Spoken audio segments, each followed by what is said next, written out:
At the heart of the ceasefire talks is the fate of Israeli captives. It's become one of the most divisive issues in Israel, sparking mass protests since the war began. Now, here's a closer look at where things stand there. On October 7th, Hamas and its allied fighters took captive 251 Israelis and foreign nationals during their attack. Since then, 201 captives have been returned to Israel, although some have been through negotiated exchanges and others have been through military rescue operations. The remains of 42 captives have been recovered. Many are believed to have been killed during Israeli strikes on Gaza. An estimated 50 captives remain in Gaza now. Israeli officials believe that only about 20 of them are alive. Gershon Baskin is the Middle East director of the International Communities Organization. He's also a former hostage negotiator, and he's negotiated with Hamas for 17 years. He's joining us live from West Jerusalem. So thank you very much indeed for being with us. Let's talk about this plan that Israel Katz has approved. What does the approval of this plan mean in terms of the ceasefire negotiations that we're hearing about? Well, let's be realistic. There are no ceasefire negotiations going on at the present time. Hamas announced its acceptance of a temporary ceasefire for 60 days, during which time they will release 10 living Israeli hostages and 18 or 19 dead hostages. In exchange, Israel is supposed to release 140 Palestinian prisoners serving life sentences and another 60 serving 15 years or more, and about another 1,000 prisoners, hostages that Israel is holding from Gaza. This is in addition to other issues such as increased humanitarian aid. But the Israelis haven't given their answer yet. And in fact, Prime Minister Netanyahu has said that the only deal he'll accept now is a complete and total deal for the return of all 50 of the Israeli hostages in Gaza.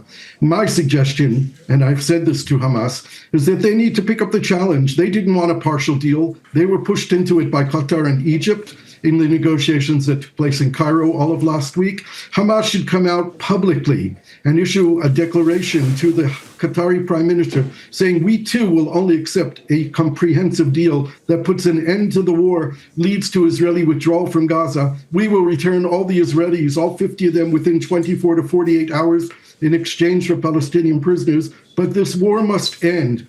A temporary deal for 60 days that we know that Israel will violate has not to be accepted by Hamas. They need to reject it, just as Israel is apparently rejecting it and saying what needs to happen now is to end the war.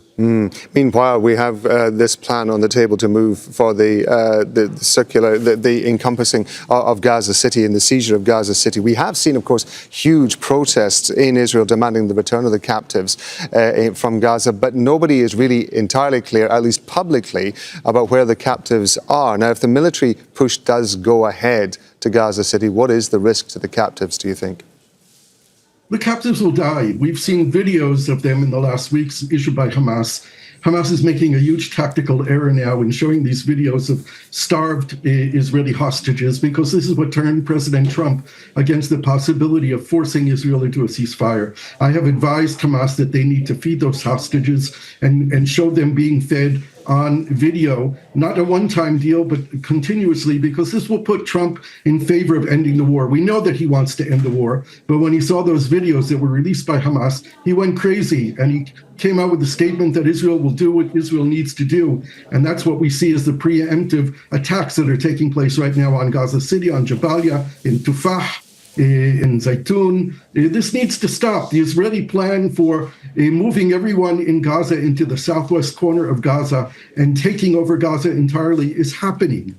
It is not something which is planned for the future. Just as your reporter said, it is happening now as we are speaking. If it goes ahead to the scale that seems to be planned, what is likely to be the response in Israel, given the fact that a significant, a key element that the protesters in Israel wanted, we see hundreds of thousands of people on the streets of Israel over the last few days, was that the ceasefire had to come into effect in order to protect Israeli soldiers' lives? That's right. There were reportedly on Sunday up to 1 million Israelis who took to the streets during that day, including 400,000 of them who came to Tel Aviv.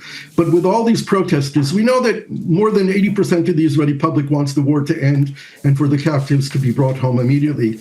But they have no power to impose this on the Israeli government. Netanyahu has impunity from the international community, and he is immune to the protest movement in Israel. He does not respond to it. He says that their motive motivated by the political desire to bring him down and have nothing to do with the captives or with Israeli soldiers. And he has a majority in the parliament, in the Knesset.